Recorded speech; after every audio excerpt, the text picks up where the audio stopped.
Hello everybody.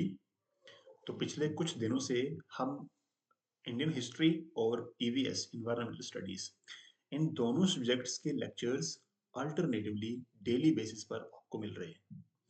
अगर आप सारे लेक्चर्स को कनेक्ट करके आपस में सीरीज में देख रहे हो तो आपको सारी इवेंट्स, सारी क्रोनोलॉजी आपको हिस्ट्री की समझ आ रही होगी। अगर आपने कोई भी लेक्चर बीच में से मिस किया है तो फिर वो लिंक टूट जाता है असल में। ठीक है। अगर आपके पास टाइम ना हो तो आप उस सूटेबल टाइम का वेट करें जब आपके पास समय हो। आराम से बैठ करके अपने रूम के अंदर बैठ करके आपको शांति से देखना है। ऐसे चलते फिरते रोड के ऊपर, गाड़ी में बैठे हुए, टेम्पो में बैठे हुए ना। टाइम देना। एक ही बार चाहे लेक्चर देखो पर उसके की पॉइंट्स को, कीवर्ड्स को नोट करके चलते चलना आगे। ठीक है। आज इस लेक्चर में बात करूंगा जैनिज्म एंड बुद्धिज्म के बारे में। याद है ना हमने कहानी कहाँ से शुरू की थी? हमने ह्यूमन सिविलाइजेशन को तब से पढ़ना शुरू किया है जब असल में कोई सिविलाइजेशन थी ही नहीं। जब इंसान सिर्फ सर्वाइवल की लड़ाई लड़ रहा था, उसको सिर्फ पेट भरना था बस। उस दौर से निकलते हुए कल हमने पढ़ा था द एज ऑफ महाजनपदास। आज हम पढ़ेंगे कि धीरे धीरे इंसान ने धार्मिक जब रिलीजियस आइडियोलॉजीज को भी इंसान ने डेवलप करना शुरू किया था। तो टॉपिक पे जंप करने से पहले एक बार सारी आपको मैं इवेंट्स को रिकनेक्ट करवा करके यहां तक लाता हूं, फिर यहां से आगे बढ़ेंगे। ठीक है। तो चलो यहां चलते हैं। हाँ, मेरे साथ साथ आप लोग मुझे रिकैप करवाते चलिएगा। मैंने लेक्चर वन जो था हमारा, LECTURE, लेक्चर 1 स्टार्ट कहाँ से किया था? तो मेरे साथ देखते चलोगे। सबसे पहले हमने पढ़ा था पैलियोलिथिक एज। पैलियोलिथिक, ठीक। इस पैलियोलिथिक एज में इंसान का जो प्राइमरी, ठीक है, पहले मैं एजेस को लिख लेता हूँ, उसके बाद आगे चलते हैं। पैलियोलिथिक के बाद क्या हुआ था? मिसोलिथिक एज आई थी, याद है ना? Mesolithic age. सब समझाऊंगा एक एक करके कैसे चीज ये। मेसोलिथिक के बाद बाद आई थी neolithic age. Neolithic age. Neolithic के बाद जब इंसान, असल में ये तीनों फेज जो थे ना, 1, 2 और 3, ये तीनों फेज स्टोन एज के ही हैं असल में। ठीक है। स्टोन एज की पहले फेज को बोलते हैं पैलियोलिथिक, दूसरे को मिजोलिथिक, थर्ड को नियोलिथिक। नंबर 4 पे आई थी हमारी चाकोलिथिक एज। CHALCOLITHIC।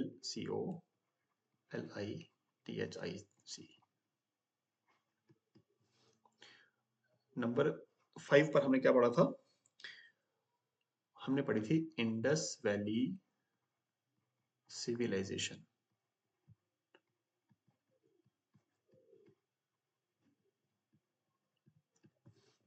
नंबर 6 पे हमने क्या पढ़ा था? इंडस वैली के बाद हमने अर्ली वैदिक पीरियड, EARLY, अर्ली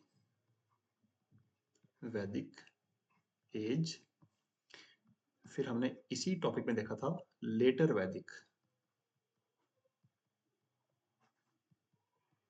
लेटर वैदिक एज। जब एज ऑफ वेदास खत्म हुई थी, उसके बाद हमने पढ़ा था age of Mahajanapadas, age of MAHJANA,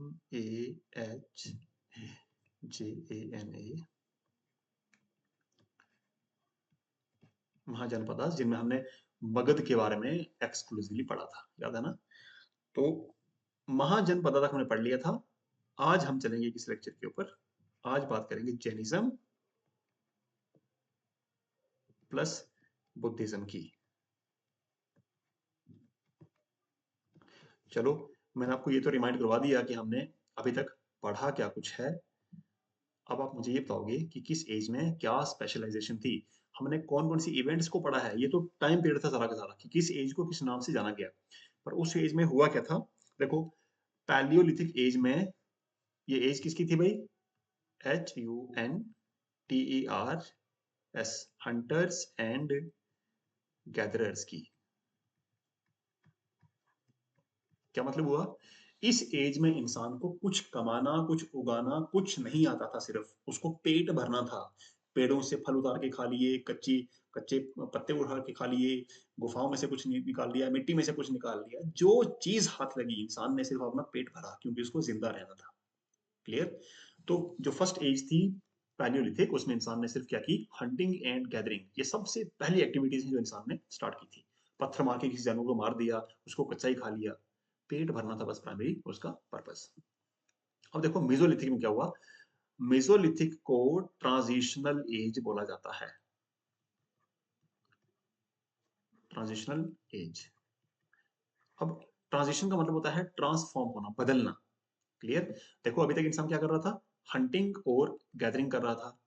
अब धीरे धीरे उसने क्या किया, अपने स्टोन के हथियारों को, पत्थर के औजारों को उसने धीरे धीरे और ज्यादा रिफाइन करना स्टार्ट किया, अच्छा बनाना शुरू किया, उनकी धार और तेज करना स्टार्ट की। तो ये बदलाव का समय था, ये मेसोलिथिक एज।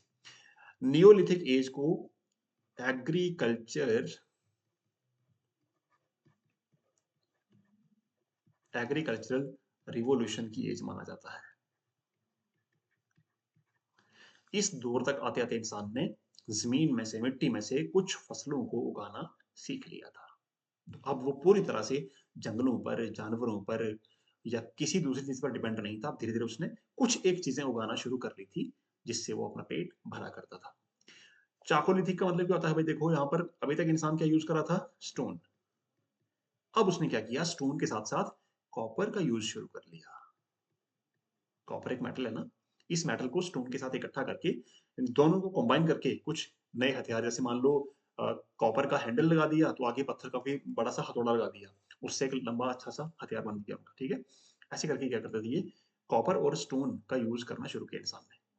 जब इंसान ने कॉपर और स्टोन यूज करना शुरू किया, उसके बाद कुछ हजार सालों के बाद क्या हुआ, फिर लोगों ने बस्तियों में बसना शुरू कर दिया। तो दोनों में, दुनिया में जो पहली सेटलमेंट्स इस्टेब्लिश हुई थी, सेटल हुई थी, उनका नाम क्या था, जो इंडिया में हुई थी उसका नाम था इंडस वैली सिविलाइजेशन। ये पहली इसका क्या था, ये पहला अर्बन फेज था पूरी दुनिया का, URBAN, अर्बन फेज। पता नहीं, ये दुनिया की सबसे पहली अर्बन सिविलाइजेशन है, जहां इंसान ने मोहल्लों से निकल करके शहरों में बसना शुरू किया था। ये शहरों के टाइप की अ, एक कल्चर डेवलप हुआ था इंडिया के नॉर्थ वेस्टर्न पार्ट में।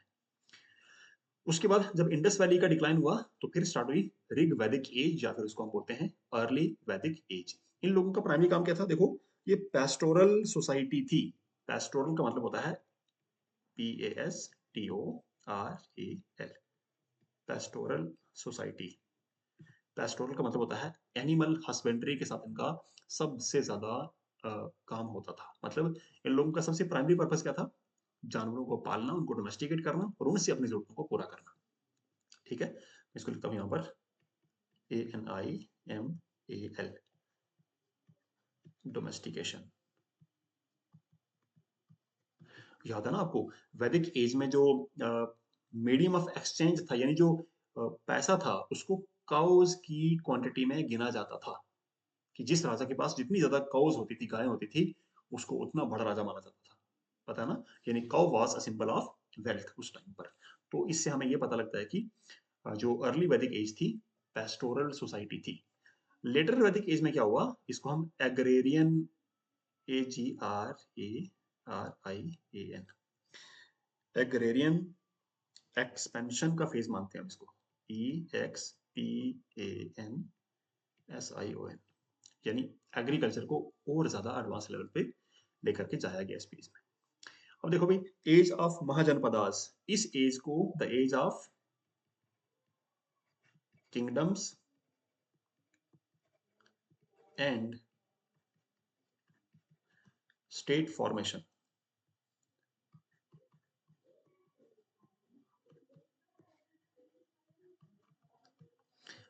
अब तक आते थे इंसान ने क्या किया, शहरों से, मोहल्लों से बनते, बिगड़ते, उठते, अब धीरे धीरे लोगों को ये ख्याल आने लगा कि हम अपनी किंगडम बना लेते हैं। कोई पूरी सोसाइटी में से अगर कोई एक पावरफुल बंदा था, तो उसने अपने आप को राजा बना दिया, और वो पूरे गांव के ऊपर, पूरे इलाके के ऊपर, पूरे किंगडम के ऊपर वो रूल करने लगा। जो जितना ज्यादा ताकतवर था, उसने अपनी किंगडम को उतना ज्यादा बड़ा बना दिया। और इन्हीं किंगडम में से एक में हमने डिटेल में पढ़ा है, उसका नाम क्या था, MAGADHA, मगधा अंपायर। ठीक है, तो आज हम बात किसकी करने वाले हैं, जैनिज्म एंड बुद्धिज्म की। जैनिज्म की शुरुआत, वैसे तो उसके बहुत सारे तीर्थंकर हुए हैं, पर उसकी शुरुआत मानी जाती है किससे, महावीरा से। महावीरा, और बुद्धिज्म की बुद्धा। ये दो लोग थे भाई। तो चलो फटाफट से हम मूव करते हैं आज वाले लेक्चर के ऊपर, कि जितना कुछ भी मैंने आपको यहाँ पर बताया है इसको आप लोग अच्छे से रिवाइज करके, रिकैप करके, इन पूरे पॉइंट्स को, पूरे टॉपिक्स को साथ साथ में कैरी फॉरवर्ड करते चलना। आपस में कनेक्ट करके आगे बढ़ोगे तो चीजें आपको अच्छे से समझ आएंगी। हमने शुरुआत की थी कहाँ से? अगर मैं टाइमलाइन की बात करूं तो 5 लाख साल पहले, 5 लाख बीसी से हमने पढ़ना शुरू किया है। मैं यहाँ पर जीरो मान के चल रहा हूँ, तो हम 5 लाख से जीरो की तरफ बढ़ रहे हैं आगे, ठीक है। और 5 लाख से फिर क्या हुआ, 10,000 तक स्टोन एज चली।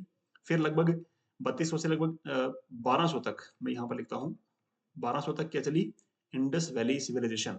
1200 से लगभग 600 तक क्या चली, वैदिक एज चली।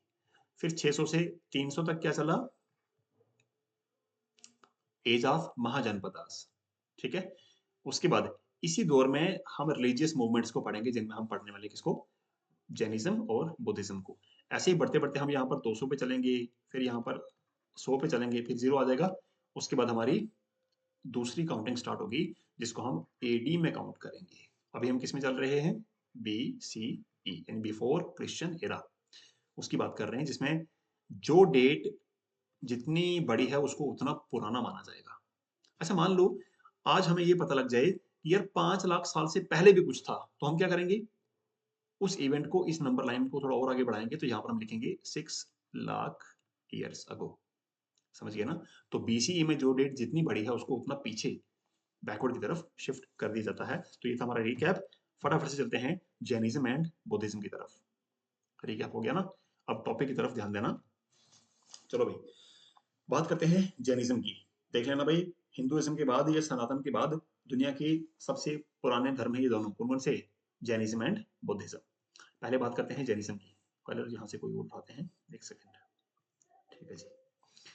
Varthaman Mahavira was the 24th tirthankar. तीर्थंकर क्या होते थे भाई?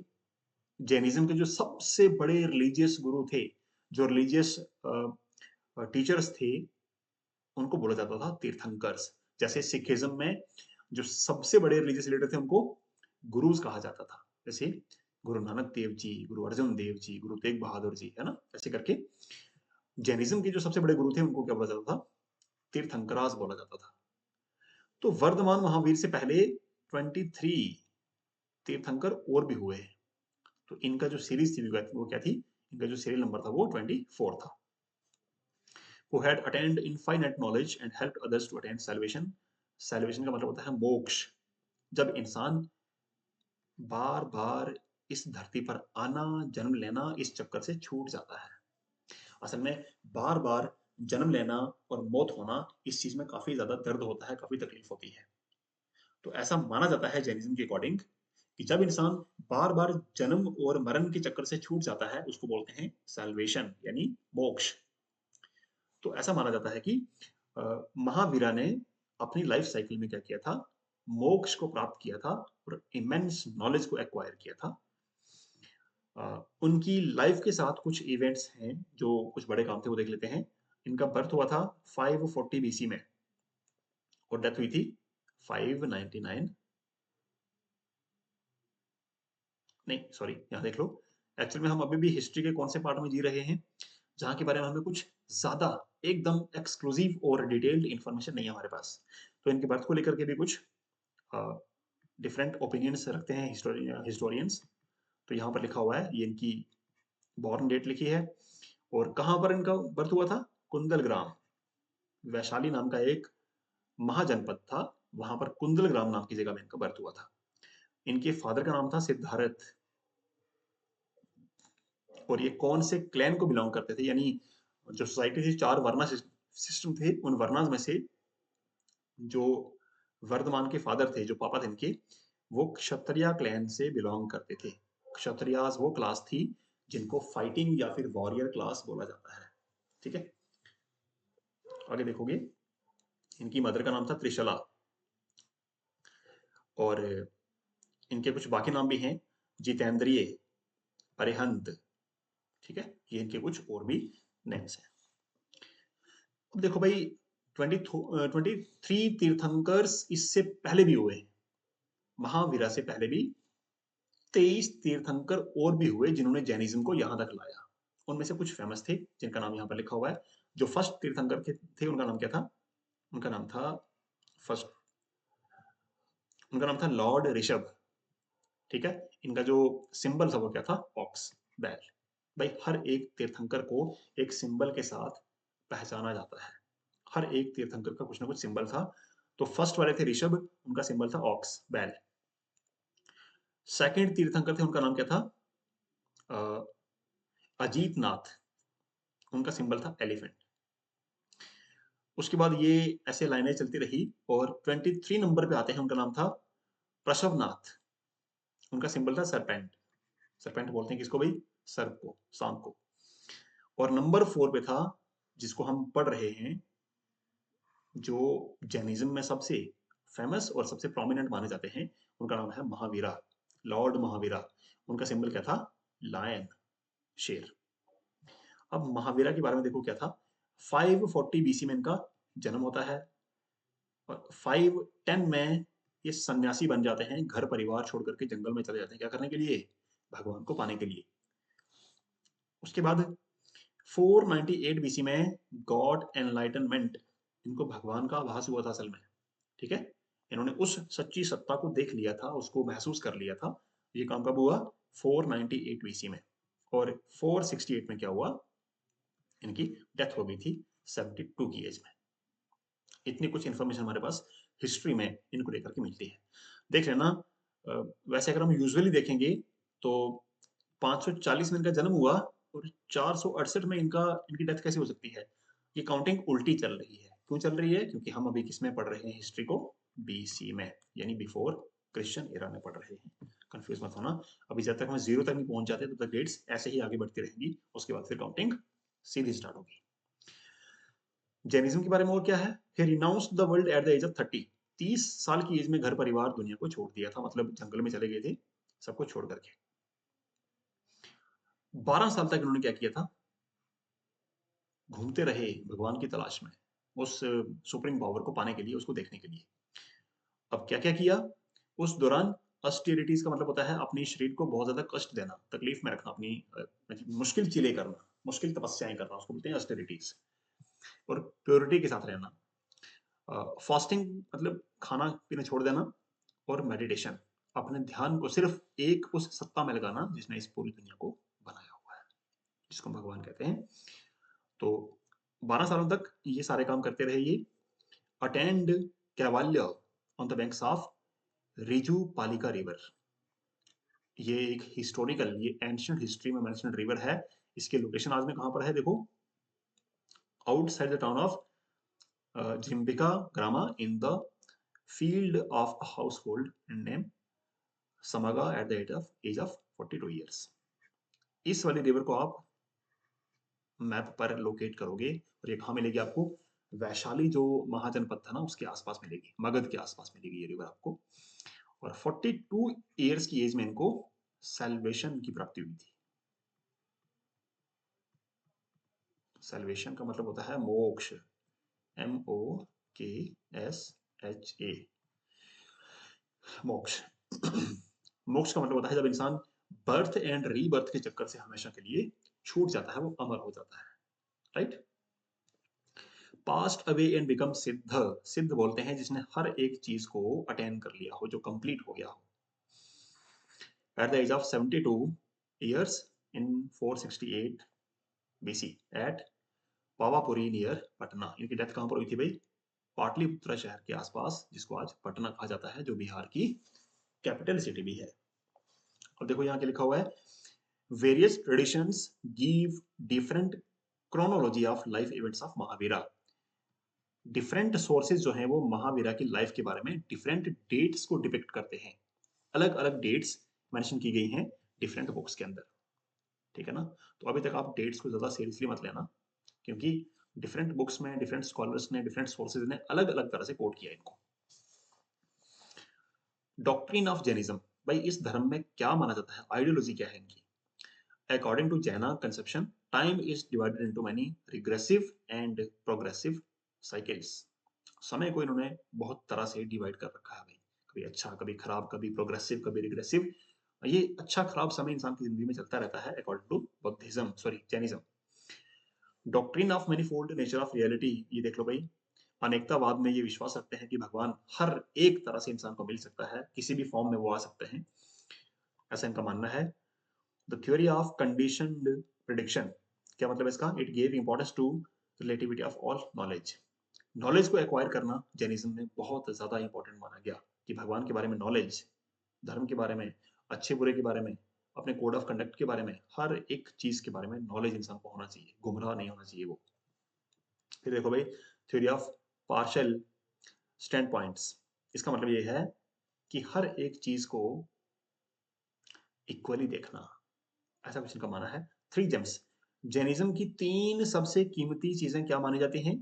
पहला है फेथ, विश्वास, दूसरा है नॉलेज, इंफॉर्मेशन, ज्ञान, और तीसरा है कंडक्ट, यानी हमारे बिहेवियर कैसा है, हमारी एक्टिविटीज कैसी हैं, हमारे एक्शंस कैसे हैं। तो ये तीनों चीजें इंसान की सही होनी चाहिए, भगवान में विश्वास, भगवान की इंफॉर्मेशन, नॉलेज, ज्ञान, और हमारी लाइफ का जो कंडक्ट है, जो हमारा तौर तरीका है, जो हमारे एक्शंस हैं, वो कैसे होने चाहिए? पवित्र होने चाहिए।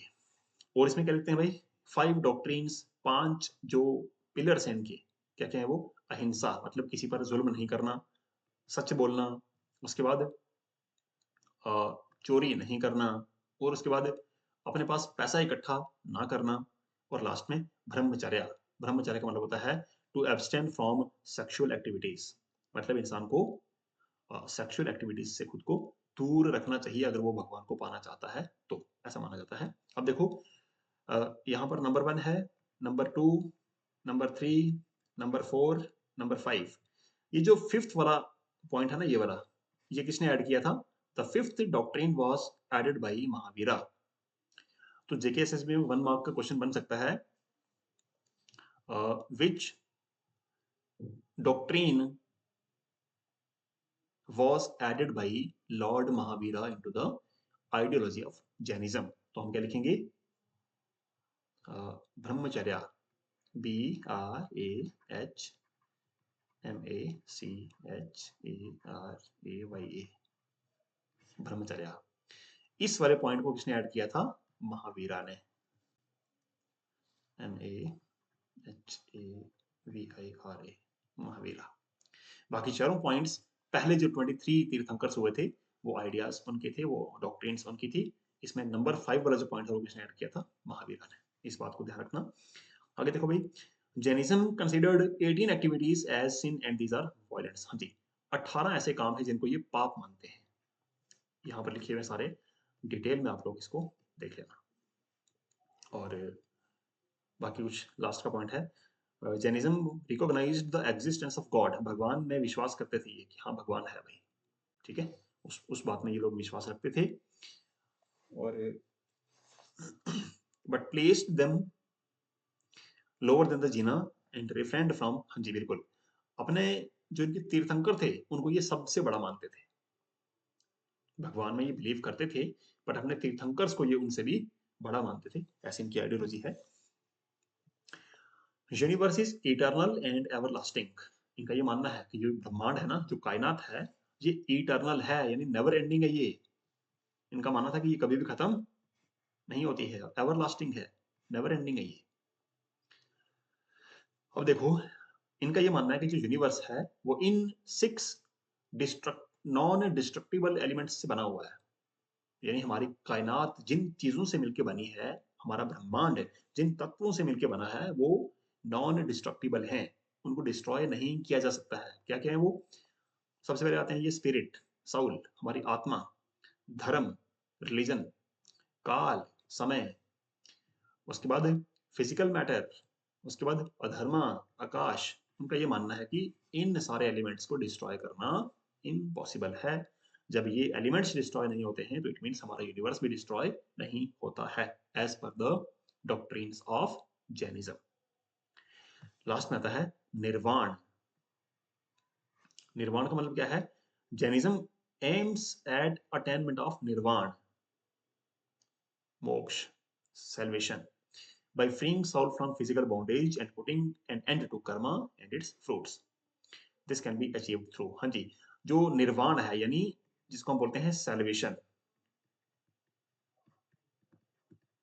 मुक्ति, कैसे मिल सकती है ये? यानी इंसान अपने इस पूरे जीवन काल में जितने भी पाप पुण्य हैं, जो भी कर्म इंसान करता है अच्छे या खराब, उन कर्मों से छुटकारा कैसे मिल सकता है? तो उसका इलाज क्या है? राइट नॉलेज, यानी इंसान को सही ज्ञान होना चाहिए कि सही क्या और गलत क्या है। उसके बाद राइट फेथ, उसको सही भगवान में विश्वास होना चाहिए, उसको पता होना चाहिए कि कौन इंसान मुझे सही रास्ते पर लेके जा सकता है, कौन नहीं लेके जा सकता है। और लास्ट में राइट कंडक्ट, जब उसको नॉलेज भी मिल गई, उसको विश्वास भी हो गया, फिर उसको अपनी आदतों को ठीक करना है, अपने एक्शंस को ठीक करना है as per the mentioned doctrines of religion.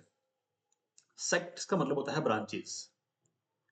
जो जैनिज्म के लोग हैं, कितने ग्रुप्स में या कितने सेक्ट्स में या कितने फिरकों में वो समाज जो है वो डिवाइडेड है। तो यहाँ पर दो मेन ब्रांचेस हैं इनकी, एक है दिगंबरास, दूसरे हैं श्वेतंबरा। दिगंबरास क्या है देख लो, believes that women can not achieve nirvana और लिबरेशन डायरेक्टली। जो दिगंबरा सेक्ट है इनका, उनका ये मानना है कि जो औरतें हैं वो डायरेक्टली भगवान को नहीं पा सकती, ऐसा मानना उनका। They first have to reborn as a man for this. इस वाले सेक्ट का ये मानना है कि अगर कोई इंसान जो है वो औरत की शक्ल में पैदा हो गया है, तो उसको औरत को मरना पड़ेगा। जब वापस किसी जन्म में इंसान यानी आदमी बनकर के वो आएगी, मेल मेंबर बन के आएगी, पुरुष बन के आएगी, तभी वो भगवान की भक्ति कर सकती है। ऐसा मानना था किसका? दिगंबरा वाले सेक्ट का। इसका दिगंबरा मॉन्क्स अबंडेंट क्लोथ्स, इनकी पहचान क्या है? जो भी दिगंबरा सेक्ट को फॉलो करने वाले मॉन्क्स थे, वो अपनी बॉडी के ऊपर कोई भी कपड़ा नहीं रखते थे। उनकी बॉडी सिर से लेकर के पांव तक एकदम न्यूड होते हैं वो लोग। तो ऐसे न्यूड सेंट्स को, न्यूड मॉन्क्स को जैनिज्म के कौन से सेक्ट में से माना जाता है? उनका नाम है दिगंबरास। मैं यहाँ पर लिख देता हूँ, DIGAMBRAS, दिगंबरास। इनको बोलते हैं न्यूड मॉन्क्स ऑफ जैनिज्म, समझ गए? और इनका क्या मानना था कि वेमेन्स जो हैं वो डायरेक्टली भगवान को नहीं पा सकती हैं, उनको एक बार मेल यानी इन पुरुष के जन्म में आना पड़ेगा, उसके बाद ही वो भगवान की भक्ति कर सकती हैं, ऐसा इनका मानना था। चलते हैं श्वेतंबरा पे। श्वेत असल में एक हिंदी का वर्ड है, श्वेत का मतलब होता है व्हाइट। तो श्वेतंबरास वो मॉन्क्स थे जो व्हाइट कलर की क्लॉथ्स पहनते थे। देखो भाई, believes that women are equally capable, इनका यह मानना था कि जो औरतें हैं वो भी पुरुषों की तरह, आदमियों की तरह वो भी भगवान की भक्ति कर सकती हैं, ठीक है। और उनको एक मैन की तरह रीबॉर्न होने की कोई जरूरत नहीं है, यानी मेल हो या फीमेल हो, सब बराबर हैं, सबको भगवान की भक्ति करने का अधिकार है, ऐसा किनका मानना था? श्वेतंबरास का। दे बिलीव इन द सबस्त्र मुक्ति, यानी सबकी मुक्ति में विश्वास करने वाले लोग थे वो। दे वोर व्हाइट क्लोथ्स। दोनों में फर्क क्या था? दिगंबराज कुछ पहनते ही नहीं है, वो न्यूड है, और जो श्वेतंबराज हैं वो व्हाइट क्लोथ्स को पहनते थे। क्लियर हो गया? उसके बाद देखो Yapaniya was a sect of Jain Jain religion. एक तीसरा सेक्ट भी है भाई इनका, उसको बोलते हैं Yapaniya, which is believe to have originated from Digambaras. The Yapaniyas worshipped nude images of the Tirthankaras in their temples। भाई इनका थर्ड सेक्ट भी है जो दिगंबरास में से ही माना जाता है, यहाँ देखोगे मैं लिख लेता हूँ। दिगंबरास का ही एक और ब्रांच है, उसकी नाम क्या है? यपनिया, YAPANIYA।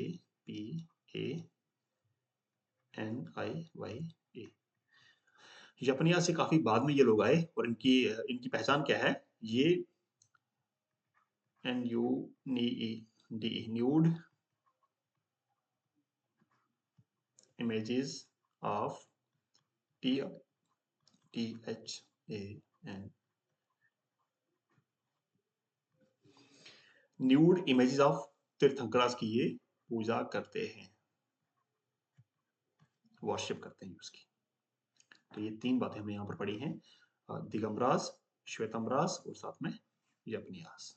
चलो भाई आगे चलते हैं। ये कुछ इंपॉर्टेंट टर्म्स हैं जो जैनिज्म में यूज होती हैं भाई। पसोदा है, त्रिवेली है, उसके बाद अजनान वेदा है। हाँ, इसको आप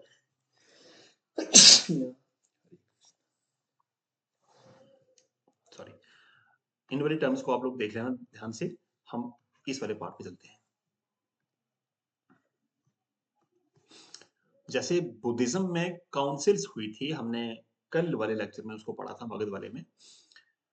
ऐसे ही जैनिज्म में भी कुछ काउंसिल्स हुई हैं, जब इनके बड़े बड़े महात्माओं की, बड़े बड़े इनके रिलीजियस लीडर्स की मीटिंग्स हुई हैं, काउंसिल्स हुई हैं, इनकी कॉन्फ्रेंसेस हुई हैं। तो देखो भाई, जो फर्स्ट काउंसिल है वो 310 बीसी में हुई है।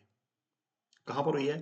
पाटलिपुत्रा में। इसका नाम आज क्या है? पटना, बिहार में। ठीक है। अचीवमेंट क्या थी भाई? Compilation of 12 Angas to replace Purvas. 12 books लिखी गई थी भाई इस काउंसिल में। ठीक है। और इसके प्रेसिडेंट कौन थे? स्थूलभद्रा। स्थूलभद्रा नाम के जो मॉन्क थे वो इनके लीडर थे यहाँ पर। सेकंड काउंसिल की बात करते हैं। हाँ, अब यहाँ देखोगे 310 ये बीसी की बात हुई है। उसके बाद कम से कम 600-700 सालों के बाद जाकर के 453 यानी 453 में इनकी सेकंड काउंसिल हुई है। कहाँ पर हुई है वो? वल्लभी, गुजरात में हुई है। और फाइनल कंपाइलेशन ऑफ 12 अंगास, जो बुक्स यहाँ पर स्टार्ट की गई थी उनको फाइनली यहाँ पर कंपाइल कर लिया गया, कंप्लीट कर लिया गया। और इसके प्रेसिडेंट कौन थे? उनका नाम था देवार दागनी, ये बनते हुए। तो ये दो काउंसिल्स थी जो काफी इंपॉर्टेंट है। किसकी थी? किसकी? जैनिज्म की। बुद्धिज्म की कितनी हुई थी? 4 काउंसिल्स। ठीक है, आगे बढ़ेंगे हम इसको भी। तो ये था हमारा जैनिज्म। बाकी ये इस पेज के ऊपर सारी वो चीजें हैं जो आपको रोज पता लगती हैं। इस वाले क्यूआर कोड को स्कैन करके आप हमारे इन सोशल मीडिया हैंडल्स को रीच आउट कर सकते हो। काफी कुछ काम की चीजें आपको यहाँ से मिलने वाली हैं। अब हमारा जो सेकंड रिलीजन आता है इस लेक्चर में, उसका नाम था बुद्धिज्म। बुद्धिज्म, जैनिज्म और बुद्धिज्म दुनिया के ओल्डेस्ट रिलीजन्स में से दो रिलीजन ये भी है। Buddhism as a religion and philosophy comprises a variety of beliefs. ठीक है। टीचिंग्स ऑफ बुद्धा, ये जिनकी आप इमेज यहाँ पर देख रहे हो ना, ये भगवान बुद्धा है। ठीक है, गौतम बुद्धा। इन्होंने जो टीचिंग्स समाज को दी थी, उन्हीं की टीचिंग पर बेस्ड है क्या रिलीजन? बुद्धिज्म। ये वाला लाइफ ऑफ द बुद्धा, इनकी जिंदगी के साथ जुड़े हुए कुछ इवेंट्स हैं। Gautama Buddha was born as Siddhartha. इनके बचपन का नाम क्या था? सिद्धार्थ नाम था इनका। और 563 बीसी में इनका जन्म हुआ था। वैशाख पूर्णिमा, अप्रैल के महीने में जो पूर्णिमा आती है ना, उसको बोलते हैं वैशाख पूर्णिमा। उस डेट को इनका जन्म हुआ था 563 बीसी में। और क्षत्रिय फैमिली से ये भी बिलोंग करते थे। और इनका बर्थ हुआ था लुम्बिनी, इन नेपाल के अंदर। आज का जो नेपाल है ना, वहां पर एक शहर था, उसका नाम था लुम्बिनी। लुम्बिनी नाम के शहर में इनका बर्थ हुआ था वैशाख पूर्णिमा वाले दिन। From the Mauryan emperor Ashoka's Rummindei pillar inscription it is known that Lumbini is the birth place of Buddha. अच्छा, इनके बर्थ के बारे में हमें पता कहाँ से लगता है? हमारे पास हिस्टोरिकल प्रूफ क्या है? अशोका एक मौर्यन एम्पायर एम्परर थे, बहुत फेमस। उन्होंने एक आयरन के या किसी मेटल के पिलर के ऊपर एक इंस्क्रिप्शन लिखी हुई है। जैसे आजकल नहीं, कभी कभार कहीं किसी बड़े प्रोजेक्ट की जब इनॉग्रेशन रखी जाती है तो वहां पर एक मार्बल के ऊपर कुछ लिखा जाता है और फिर कोई हमारा बड़ा लीडर आकर के उसको इनॉग्रेट करता है। ऐसे उस जमाने में क्या करते थे ये किंग लोग? बड़ी बड़ी इवेंट्स को, बड़ी बड़ी अचीवमेंट्स को क्या करते थे? अपनी लोहे की प्लेट्स के ऊपर इनग्रेव कर लिया करते थे। तो अशोका ने एक पिलर इंस्क्रिप्शन लिखी हुई है, उसमें हमें इस बात का पता लगता है कि Buddha was born at Lumbini. इनके नाम है ये साक्या मुनि, तथागता, ये भी उनके कुछ निकनेम्स हैं जिसमें लोग जानते हैं। यहाँ पर एरर हो गया है, इसको आप इग्नोर करिएगा। जैनिज्म नहीं, हम किसके बारे में पढ़ रहे हैं? बुद्धिज्म के बारे में। बुद्धिज्म के बारे में पढ़ रहे हैं। उनके पापा का नाम क्या था? उनके पिता थे शुद्धोदन। नेपाल में एक राजधानी, एक वो था, महाजनपद था, उसका नाम था कपिल वस्तु। वहां के वो राजा थे। और इनकी मदर का नाम था महामाया। और महामाया जो इनकी माँ थी, वो किस खानदान से, किस डायनेस्टी से बिलोंग करती थी? कोशाला डायनेस्टी, ये वाली। तो यानी इनके फादर और उनकी मदर दोनों रॉयल किंग्स की फैमिली से बिलोंग करते थे। पापा इसके राजा थे और मदर इनकी एक रॉयल फैमिली से ही बिलोंग करके यहाँ तक पहुंची हुई थी। इनकी मदर, जिसका नाम महामाया था, इनके बर्थ के 7 दिन के बाद उनकी मौत हो गई थी। और इनको जो पालन पोषण का काम किया था, इनकी एक आंटी थे, उनका नाम था प्रजापति गौतमी। इनकी बर्थ की कहानी है कुछ से। इनकी शादी हुई यशोधरा से। यशोधरा नाम की लड़की थी और 16 ईयर की एज में इन्होंने शादी कर ली थी। इनका एक बेटा हुआ था, उसका नाम था राहुल। पर शादी वाली जिंदगी में इनको कुछ खास इंटरेस्ट था नहीं और 29 साल की एज में इन्होंने अपने घर को छोड़ दिया था। क्या करने के लिए? लॉर्ड महावीरा की तरह इन्होंने भी अपना घर छोड़ दिया था भगवान की तलाश में। तो इन्होंने एक बूढ़े आदमी को देख लिया था, एक बीमार आदमी को देख लिया था, एक डेड बॉडी को ले जाते हुए देख लिया था और साथ में एक भिखारी को भीख मांगते हुए देख लिया था। तो इन चीजों से ये इतना परेशान हो गए थे कि इनको लगा यार कि जिंदगी में अगर इतनी सारी तकलीफें हैं, अगर इसमें मौत भी है, बीमारी भी है, पैसा भी पूरा कंप्लीट नहीं है और मौत भी आ जानी है, बुढ़ापा भी आना है, तो अगर इतनी सारी तकलीफें हमारी लाइफ में हैं तो फिर खुशी करने वाली चीज क्या है? तो ये परमानेंट हैप्पीनेस की तलाश में इन्होंने घर छोड़ दिया था और घर से निकल गए थे। जब घर से निकले थे तो क्योंकि इनके पापा किंग थे, राजा थे, तो ये राजा के बेटे थे, प्रिंस थे सॉरी। एक रात को जो इनका ड्राइवर था, उसका नाम था चन्ना, उसको रात को उठाया और इनका एक फेवरेट घोड़ा था, उसका नाम था कंथक। इन दोनों को रात को उठाया और घोड़े की पीठ पर बैठ करके ये अपने घर से चले गए थे इन सर्च ऑफ ट्रुथ, सत्य की तलाश में। 7 सालों बाद 35 साल की उम्र में बोध गया नाम की जगह में, बिहार में ये जगह है, वहां पर इनको एक पीपल के पेड़ के नीचे ज्ञान की प्राप्ति हुई थी। मतलब इन्होंने भगवान की उस झलक को देख लिया था। फ्रॉम दिस ऑनवर्ड्स ही began to be called as Buddha. इस इवेंट के बाद सिद्धार्थ को क्या बोला जाने लगा? बुद्धा। और बुद्धा का मतलब होता है वो इंसान जो रोशन हो चुका है, जिसको ज्ञान की प्राप्ति हो गई है।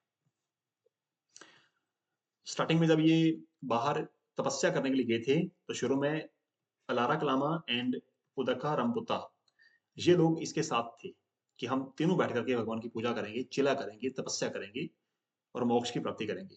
ये दोनों लोग छोड़ करके चले गए थे क्योंकि इनके साथ बैठ करके गौतम बुद्धा को कुछ खास महसूस नहीं हुआ, कुछ खास मजा नहीं आया इनको, तो ये चले गए। उसके बाद ये 5 लोग थे भाई, कुंदना, भद्दिया, वप्पा, महानमा, असली सॉरी असजी, ये 5 लोग गौतम बुद्धा के साथ बैठ करके एक बैच में ये लोग भगवान की तपस्या करने लगे। All these 5 asterisk companions deserted him. ये 5 भी छोड़ करके चले गए थे कि यार ये इंसान पागल हो गया, ये मर जाएगा, ना ये खाता है ना पीता है ना इसको कुछ होश है। उन्होंने भी छोड़ दिया बुद्धा को। और फाइनली इन्हीं 5 लोगों को इकट्ठा करके गौतम बुद्धा ने अपना पहला लेक्चर सुनाया था इनको, अपना पहला प्रवचन दिया था। चलो भाई आगे चलते हैं। जैनिज्म, फिर से इसको ठीक करोगे, पता ना हम किसको पढ़ रहे हैं? जैनिज्म को पढ़ रही है, अब हम पढ़ रहे हैं बुद्धिज्म को। Buddhism. He delivered his first sermon in Deer Park at Sarnath, Banaras. आज का जो वाराणसी शहर है ना, वहां पर गौतम बुद्धा ने अपना पहला सरमन दिया था, पहला प्रवचन दिया था। This event was known as Dhamma Chakka Parivartan, meaning turning the wheel of the dharma. उनके फर्स्ट लेक्चर को क्या बोला जाता है? मैं यहां पर लिखता हूं, फर्स्ट सरमन। सरमन का मतलब है प्रवचन। जो तकरीर की थी ना उन्होंने पहली, उनको फर्स्ट सरमन बोला जाता है। देखते हैं यहाँ पर फर्स्ट सरमन। इस इवेंट को क्या नाम दिया जाता है? DHARMACHAKRA,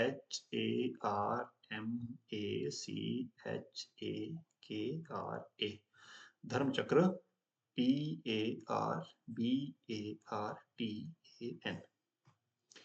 धर्म चक्र परिवर्तन, यानी टर्निंग द व्हील ऑफ धर्मा। कई बार 1 मार्क में इसको पूछ लेते हैं कि व्हाट वाज धर्म चक्र परिवर्तन। इस इवेंट में हुआ क्या था? बुद्धा ने अपना फर्स्ट लेक्चर दिया था। ठीक। बाद में ये कौशल, कपिलवस्तु, वैशाली, राजगृह, ये जो सारे महाजनपद थे, इन सभी एरियाज में बुद्धा ने घूम घूम करके लोगों को अपने प्रवचन सुनाए थे, अपने धर्म को प्रोपेगेट किया था। 80 साल की उम्र में इनकी डेथ हो गई। कहां पर हुई थी? कुशीनगर नाम की जगह में। इस इवेंट को बोलते हैं महापरिनिर्वाण। ठीक है। और देखो भाई, महापरिनिर्वाण रेडिकल with the village called Kasia in the district of Deoria in eastern Uttar Pradesh. His last words were, "All composite things decay, strive diligently." इनके लास्ट के वर्ड क्या थे? कि जो भी चीज पैदा होती है उसको एक दिन यहाँ से चले जाना है, वो खत्म हो जाएगी। जैसे हमने जैनिज्म के कुछ सिंबल्स को पढ़ा है, ऐसे बौद्धिज्म के सिंबल्स देख लो। बर्थ कहां पर हुआ था? लुम्बिनी में।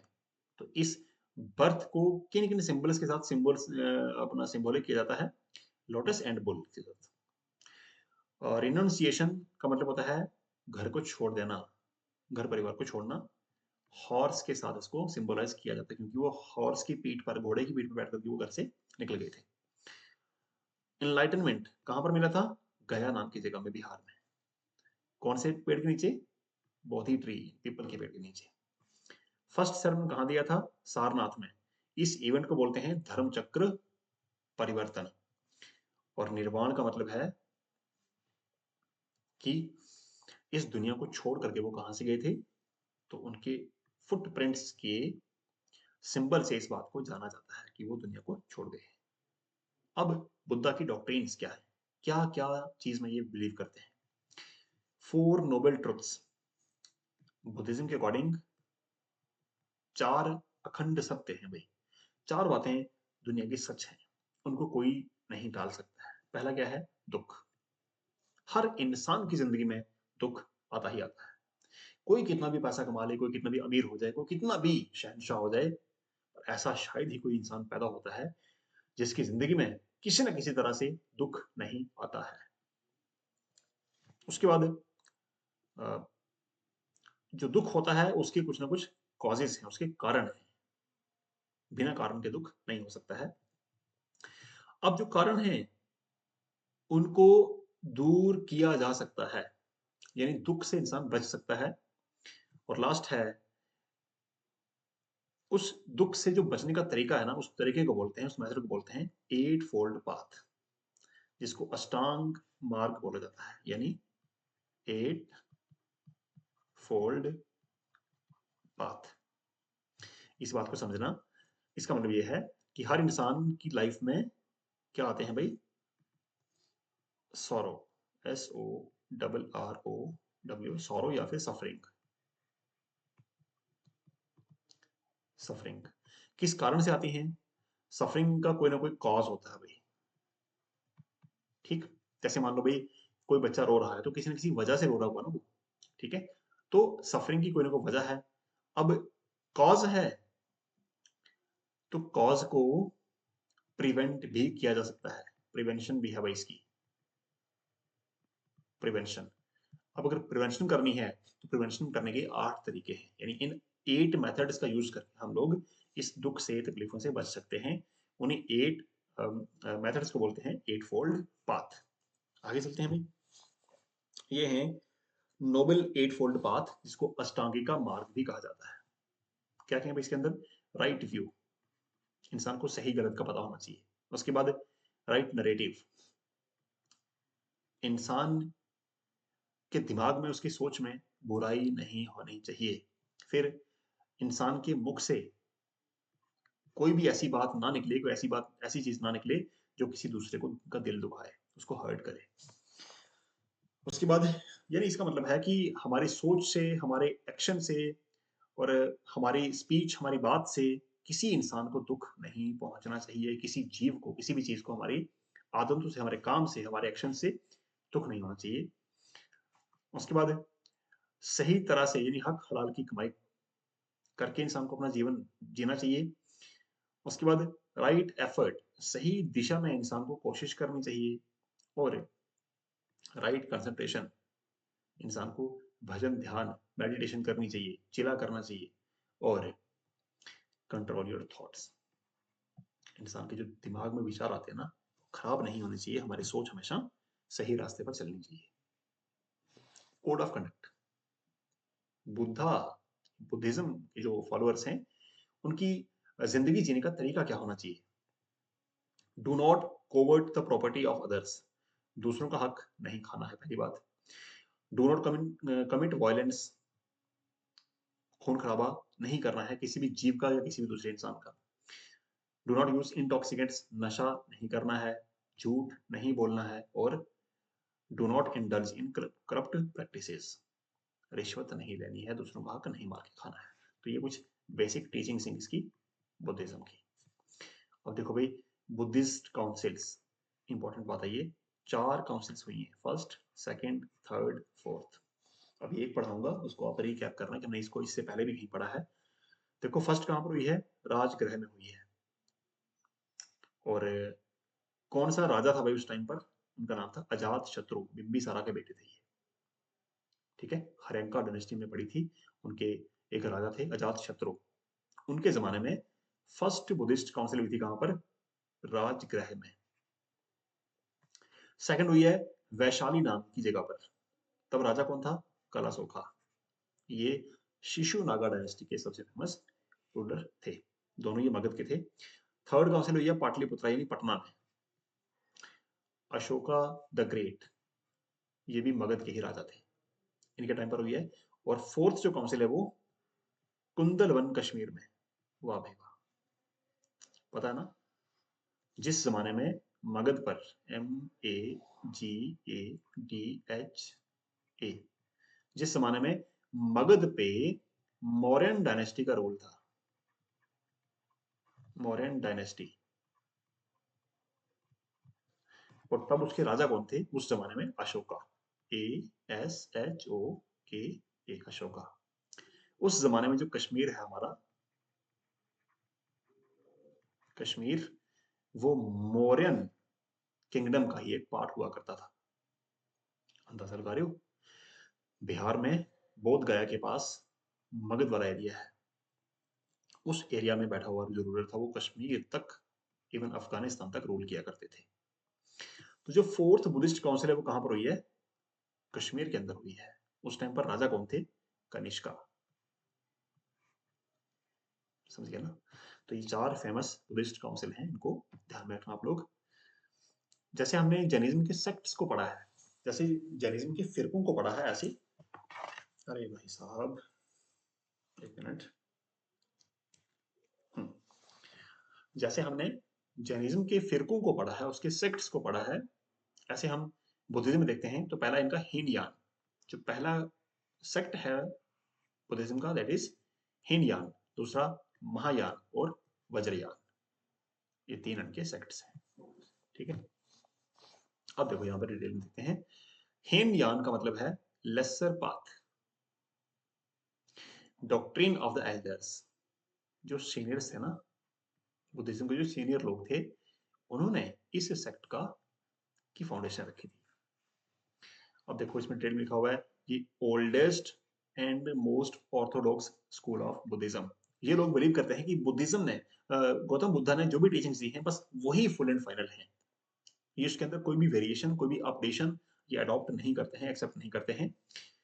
इसको original form of Buddhist philosophy भी बोला जाता है। मैं यहां पर इसको मेंशन कर देता हूं, हीनयान को, ORIGINAL, original Buddhist philosophy, Buddhist philosophy, ऐसे मान लो ये सबसे ओल्डेस्ट सेक्ट है बुद्धिज्म का। ठीक है,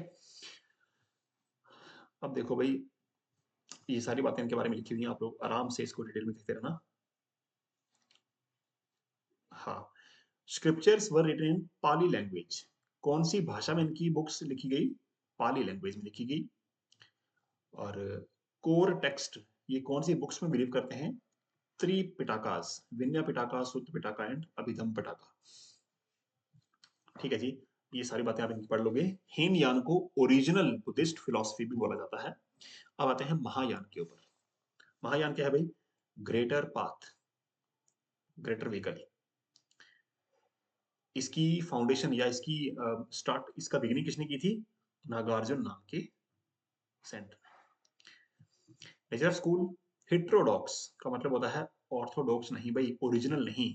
उसके अंदर समय के साथ साथ अपडेशन कर लेना, बदलाव कर लेना, जैसे जैसे इंसान की लाइफ स्टाइल, उनका लिविंग स्टाइल बदला, इंसान एडवांस हुआ, अपने धर्म के अंदर भी थोड़ी बहुत उन्होंने क्या कर लिया, कुछ अपडेट्स कर लिया, तो इसको हेट्रोडॉक्स स्कूल बोला जाता है। और फोकस इनका भी सैल्वेशन है, मुक्ति प्राप्त करना है। हाँ, आगे देखोगे भाई, Buddha is regarded as the divine being, god like. ये गौतम बुद्धा को भगवान नहीं मानते हैं, पर भगवान जैसी एक चीज मानते हैं, वेरी नियर टू गॉड ये मानते हैं। लेकिन अ, ये क्या मानते थे भाई, देखो यहां देखोगे, idol worship is not practised. Hinayana के लोग आइडोल यानी मूर्ति पूजा नहीं करते थे।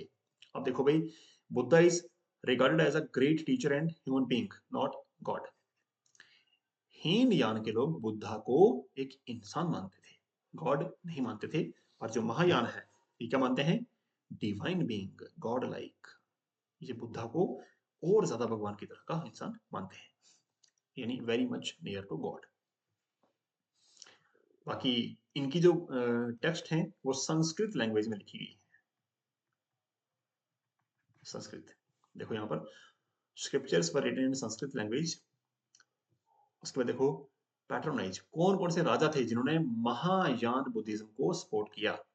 उसमें नाम आता है कनिष्का और हर्षवर्धन। आज के जमाने में, आज की डेट में, ये महायान बुद्धिज्म कौन सी कंट्रीज में फॉलो किया जाता है, देखो चाइना में, जापान में, कोरिया में और वियतनाम में। बाकी भी कुछ कंट्रीज हैं। तीसरा आता है वज्रयान। वज्र का मतलब होता है थंडरबोल्ट, डायमंड व्हीकल या फिर थंडरबोल्ट व्हीकल भी इसको माना जाता है, ऐसे इसका नाम दिया हुआ है। वज्रयान का मतलब क्या है, व्हीकल ऑफ द थंडरबोल्ट। इसके कुछ और नाम भी हैं, मंत्रयाना भी बोलते हैं इसको, तंत्रयान भी बोलते हैं, तांत्रिक बुद्धिज्म भी बोलते हैं, और ईसोटेरिक बुद्धिज्म भी बोलते हैं। हाँ, ये जो वज्रयान है ना, इसको TANTRIK, तांत्रिक सेक्ट ऑफ बुद्धिज्म, मतलब ब्लैक मैजिक।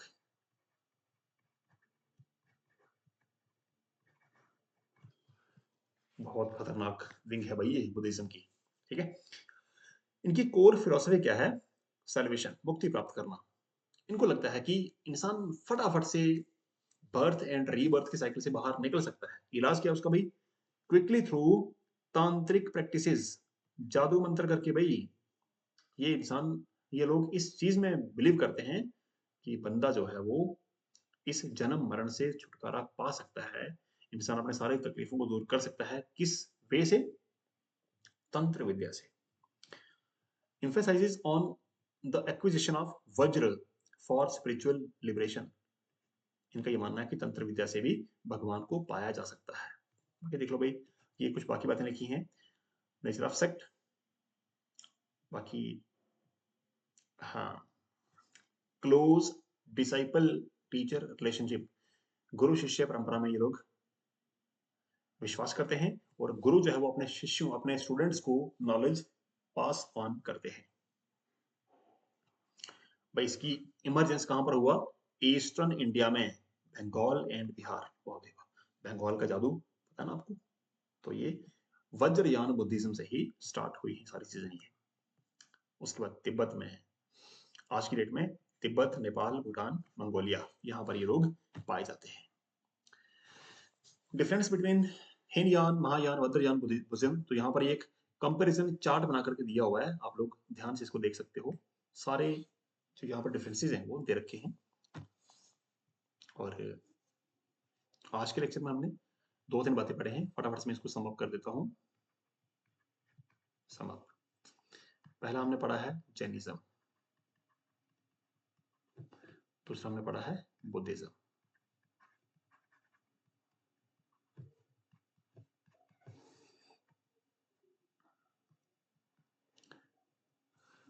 जैनिज्म के हमने दो सेक्ट्स को पढ़ा है, इवन तीन को पढ़ा है। पहला था कौन सा, SWETA MBRA। श्वेतांबरा दूसरा पढ़ा हमने, दिगंबरा, और तीसरा क्या था? तीसरे का नाम क्या था भाई? यहाँ देखना पड़ेगा हमें। यपनिया।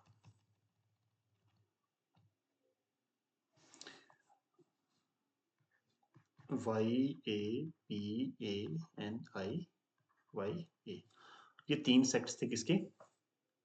जैनिज्म के। अब लेते हैं बुद्धिज्म के। सबसे पहले आता है हीनयान। हीनयान। उसके बाद क्या आया? महायान। नंबर 3 पे VAJRAYANA, महायाना। ये जो महायान वाला था ना, ये था क्या? ब्लैक मैजिक वाला सेक्ट।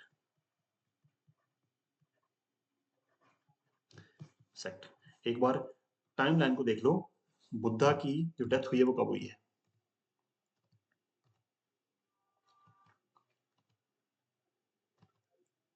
यहां देख लो, 483 बीसी में। 483 यानी हमने 5 लाख पहले से पढ़ना शुरू किया था, हम कहाँ पहुंच गए हैं? 483 बीसी तक। अब हम कहाँ की तरफ बढ़ रहे हैं?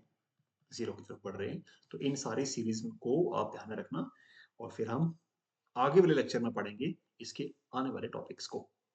आपको एक काम करना है, हम जितने भी लेक्चर्स को पढ़ रहे हैं, किसी को भी छोड़ नहीं देना पीछे। बस हर रोज पूरे लेक्चर को देखते हो जब, उसके बाद कुछ उसके की वर्ड्स को अपने पास नोट कर लो, और पूरी सीरीज को ऐसे कनेक्ट करते हुए एक एक लेक्चर में हमने आगे बढ़ना बढ़ना है इस पूरी हिस्ट्री की टाइमलाइन के ऊपर। तो फिर आपको चीजें रिलेट होकर के अच्छी तरह से समझ में आएंगी। ठीक है, तो आज काफी इतना लेक्चर काफी लंबा हो गया। सब्सक्राइब कर लिया करो यार, अगर बात बनती है तो।